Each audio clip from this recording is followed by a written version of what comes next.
આપનું સ્વાગત છે. આજે આપણી સામે છે માનસ એકેડેમીનું 22 જાન્યુઆરી 2026નું કરંટ અફેર્સ બુલેટિન. આમાં ઘણું બધું છે. સરકારી યોજનાઓ છે, આર્થિક નિર્ણયો, વૈશ્વિક રોજગારના આંકડા અને પર્યાવરણને લગતી જાહેરાતો પણ છે. મને એ જોવામાં ખાસ રસ છે કે આ કાગળ પર જે દેખાય છે અને જમીન પર જે વાસ્તવિકતા છે એ બંને વચ્ચે કોઈ તાલમેલ છે કે નહીં. ચાલો આમાં ઊંડા ઉતરીએ અને જોઈએ કે આ સ્ત્રોતો આપણને શું શીખવે છે. તો શરૂઆત કરીએ એક મોટા આંકડાથી. કેન્દ્રીય મંત્રીમંડળે છે ને અટલ પેન્શન યોજનાને 2030-31 સુધી ચાલુ રાખવાની મંજૂરી આપી દીધી છે અને આમાં જોડાનારા લોકોની સંખ્યા 8.66 કરોડને પાર કરી ગઈ છે. આ ખરેખર એક વિશાળ આંકડો છે. બિલકુલ. અને આ આંકડા પાછળનું કારણ સમજવા જેવું છે. આ યોજના સીધી એ વર્ગને લક્ષ્ય બનાવે છે જે અત્યાર સુધી સામાજિક સુરક્ષાના દાયરાની બહાર હતો. અસંગઠિત ક્ષેત્રના કામદારો. બરાબર. દરરોજ કમાઈને ખાનારા, નાના દુકાનદારો, કારીગરો, એમના માટે વૃદ્ધાવસ્થામાં નિયમિત આવકનો કોઈ સ્ત્રોત નહોતો. આ યોજના એ ખાલી જગ્યા ભરે છે. હા, પણ મને એક પ્રશ્ન થાય છે. આ યોજના 18થી 40 વર્ષની વયના લોકો માટે છે. જે વ્યક્તિ આજે સમજો કે 25 વર્ષનો છે અને જોડાય છે, તેને 35 વર્ષ પછી પેન્શન મળશે. ત્યારે આજના 1000થી 5000 રૂપિયાની કિંમત શું હશે? શું મોંઘવારીને જોતા આ રકમ પૂરતી ગણાશે? જુઓ, આ એક ખૂબ જ વાજબી પ્રશ્ન છે અને આનું સમાધાન યોજનાની રચનામાં જ છે. આ યોજના એક ખાતરીપૂર્વકનું પેન્શન આપે છે. એનો મુખ્ય હેતુ વૃદ્ધાવસ્થામાં એક મૂળભૂત નાણાકીય આધાર પૂરો પાડવાનો છે. એ વાત સાચી છે કે 30 વર્ષ પછી 5000 રૂપિયાની ખરીદ શક્તિ ઓછી હશે. પરંતુ એ પણ સમજવું જરૂરી છે કે આ સરકારી યોગદાનવાળી યોજના છે. અને બીજું, ઓક્ટોબર 2022માં સરકારે એક મહત્વપૂર્ણ ફેરફાર કર્યો. પેલો આવકવેરાવાળો. હા, જે લોકો આવકવેરો ભરે છે તેઓ આમાં જોડાઈ શકતા નથી. આનો અર્થ સ્પષ્ટ છે. જેની પાસે અન્ય કોઈ સામાજિક સુરક્ષા નથી તેમને પ્રાથમિકતા આપવી. આ સંપૂર્ણ ઉકેલ નથી, પણ એક મજબૂત શરૂઆત જરૂર છે. અને PFRDA જેવી સંસ્થા તેનું સંચાલન કરે છે એ તેની વિશ્વસનીયતા વધારે છે. એટલે કે આ એક સુરક્ષા જાળ છે, સંપૂર્ણ નાણાકીય આયોજન નહીં. બરાબર, આ મુદ્દો સ્પષ્ટ થયો. હવે આવી જ એક બીજી સફળ યોજનાની વાત કરીએ, સુકન્યા સમૃદ્ધિ યોજના. એને 11 વર્ષ પૂરા થયા છે અને અહીં પણ આંકડા ખૂબ પ્રભાવશાળી છે. 4.5 કરોડથી વધુ ખાતા ખુલ્યા છે અને તેમાં 3.33 લાખ કરોડ રૂપિયાથી વધુ જમા થયા છે.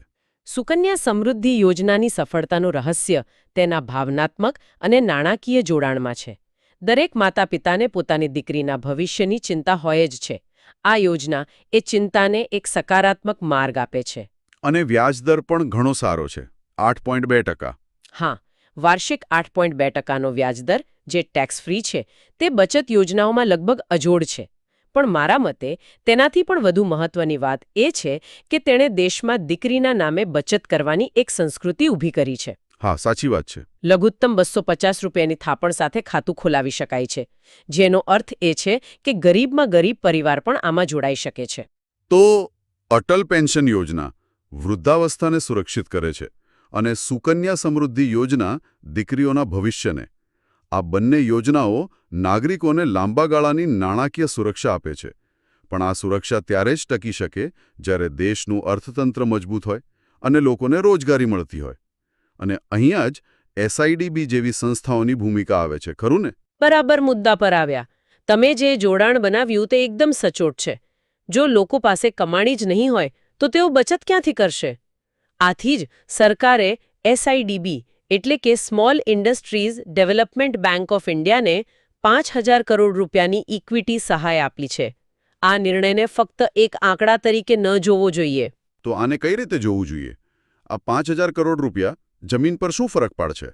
આને એમ સમજો કે અર્થતંત્રના પાયામાં સિમેન્ટ પૂરી રહ્યા છીએ.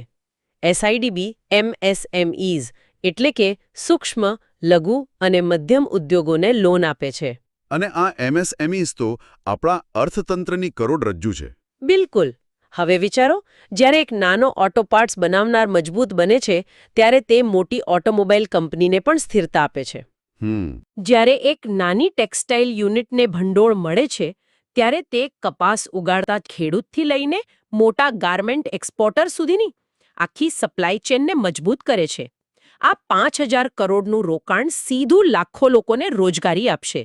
અનુમાન છે કે આનાથી લગભગ 25.74 લાખ નવા એમએસએમઈ લાભાર્થીઓ ઉમેરાશે.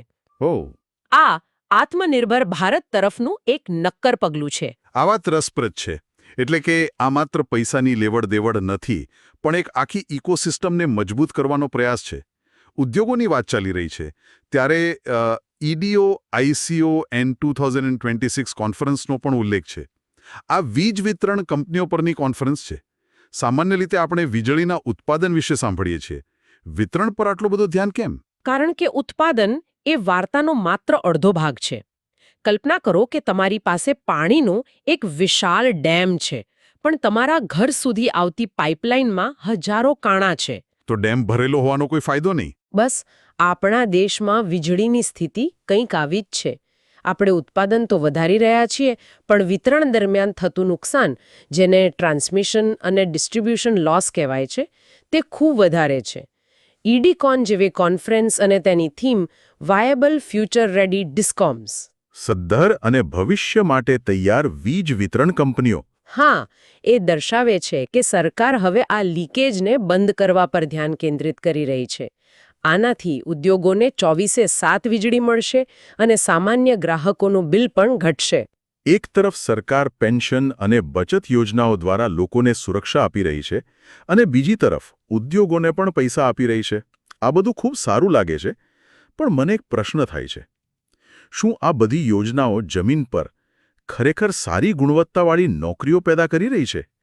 કારણ કે આંતરરાષ્ટ્રીય શ્રમ સંગઠન એટલે કે ILO નો world employment and social trends 2026 report એ તો કંઈક અલગ જ વાર્તા કહી રહ્યો છે. હા, અને અહીંયા જ ચિત્ર થોડું જટિલ અને ગંભીર બને છે. ILOનો રિપોર્ટ એક વૈશ્વિક અરીસો છે. તે કહે છે કે દુનિયાભરમાં નોકરીઓની ગુણવત્તામાં સુધારાની ગતિ ધીમી પડી છે. રિપોર્ટમાં અત્યંત કાર્યકારી ગરીબીનો ઉલ્લેખ છે. આ શબ્દ જ ઘણું કહી જાય છે.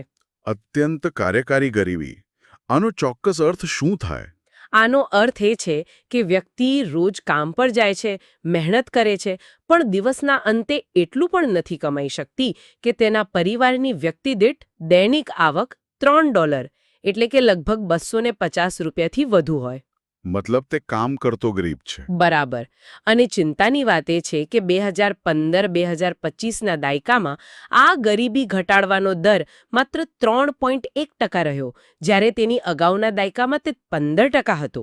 આ તો બહુ મોટો ઘટાડો છે. હા, આ સ્પષ્ટ સંકેત છે કે જે નવી નોકરીઓ બની રહી છે તે લોકોને ગરીબીમાંથી બહાર કાઢવા માટે પૂરતી નથી. આ તો ખૂબ જ ચિંતાજનક વાત છે. અને રિપોર્ટમાં જોબ ગેપનો પણ ઉલ્લેખ છે, જે 40.8 કરોડ હોવાનો અંદાજ છે. આ જોબ ગેપ શું છે? તે બેરોજગારીથી કઈ રીતે અલગ છે? જોબ ગેપ બેરોજગારીના સત્તાવાર આંકડા કરતાં વધુ ચિંતાજનક વાસ્તવિકતા દર્શાવે છે. બરાબર. પરંતુ જોબ ગેપમાં એ લોકો પણ સામેલ છે જો નિરાશ થઈને નોકરી શોધવાનું જ બંધ કરી ચૂક્યા છે.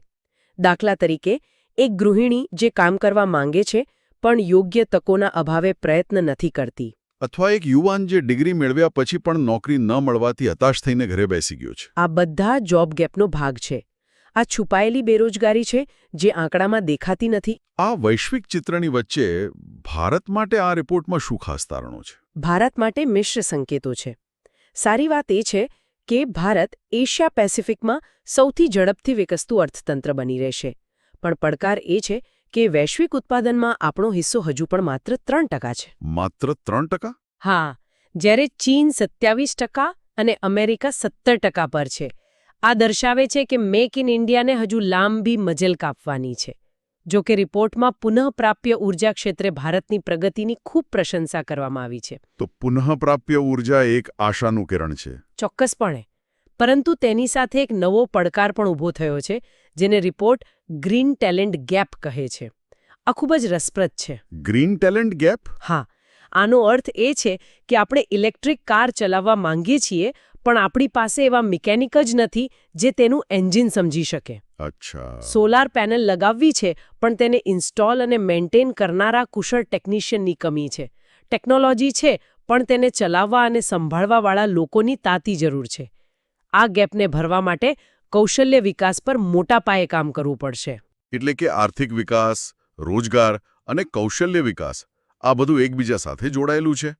પણ આ વિકાસની દોડમાં આપણે પર્યાવરણને તો નથી ભૂલી રહ્યા ને? કારણ કે આજના દસ્તાવેજમાં છેલ્લો મુદ્દો પર્યાવરણ સંરક્ષણનો છે.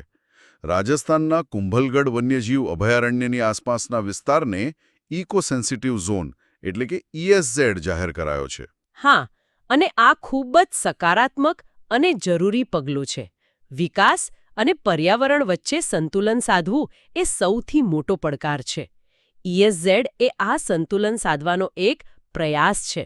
સરળ ભાષામાં સમજાવો તો આ ઇકો સેન્સિટિવ ઝોન એટલે શું? સરળ ભાષામાં કહીએ તો અભયારણ્ય આપણું ઘર છે અને ESZ એ ઘરની આસપાસની વાડ અને બગીચો છે. વાહ, સરસ ઉદાહરણ છે. તમે સીધા ઘરમાં ઘૂસીને ફર્નિચર નથી બદલી શકતા, અને એ જ રીતે બગીચામાં પણ તમે ગમે ત્યાં ખોદકામ કે મોટી ફેક્ટરી નથી નાખી શકતા. તે ઘરની સુરક્ષા માટે છે. ESZ એ રાષ્ટ્રીય ઉદ્યાન કે અભયારણ્ય જેવા સંરક્ષિત વિસ્તારની આસપાસનો એક બફર અથવા શોક એબ્ઝોર્બર વિસ્તાર છે. તેનો હેતુ માનવ પ્રવૃત્તિઓની નકારાત્મક અસરોને સીધી અભયારણ્ય સુધી પહોંચતી અટકાવવાનો છે. તેઓને 3 ભાગમાં વહેંચવામાં આવી છે. પહેલી, સંપૂર્ણ પ્રતિબંધિત પ્રવૃત્તિઓ, જેમ કે ખાણકામ, પ્રદૂષણ ફેલાવતા ઉદ્યોગો, આના પર સંપૂર્ણ રોક. બરાબર. બીજી, નિયમન આધારિત પ્રવૃત્તિઓ, જેમ કે હોટેલ કે રિસોર્ટ બનાવવા, રસ્તા પહોળા કરવા. આ કામો થઈ શકે છે, પણ કડક નિયમો અને પર્યાવરણીય મંજૂરીઓ સાથે. અને ત્રીજી, માન્ય પ્રવૃત્તિઓ, જેમાં સ્થાનિક લોકોની આજીવિકા જોડાયેલી છે. જેમ કે ખેતી, પશુપાલન. હા, બિલકુલ. ખેતી, પશુપાલન, વરસાદી પાણીનો સંગ્રહ, આ બધી પ્રવૃત્તિઓ ચાલુ રહે છે.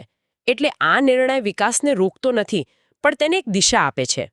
અને કુંભલગઢ માટે આનું શું ખાસ મહત્વ છે? કુંભલગઢ માત્ર એક અભયારણ્ય નથી. તે ભારતીય વરુ એટલે કે ઇન્ડિયન વુલ્ફ જેવી લુપ્તપ્રાય પ્રજાતિનું ઘર છે. તે બનાસ અને લુણી જેવી નદીઓનો જળસ્ત્રાવ વિસ્તાર છે, જે લાખો લોકોની પાણીની જરૂરિયાત પૂરી કરે છે. આ વિસ્તારને ESZ જાહેર કરવાથી આ અમૂલ્ય કુદરતી વારસાનું રક્ષણ થશે. તો આજના વિશ્લેષણનું સાર શું નીકળે છે? આપણે 4 અલગ-અલગ વિષયો પર વાત કરી: સામાજિક સુરક્ષા, ઔદ્યોગિક વિકાસ, વૈશ્વિક રોજગારના પડકારો અને પર્યાવરણ સંરક્ષણ.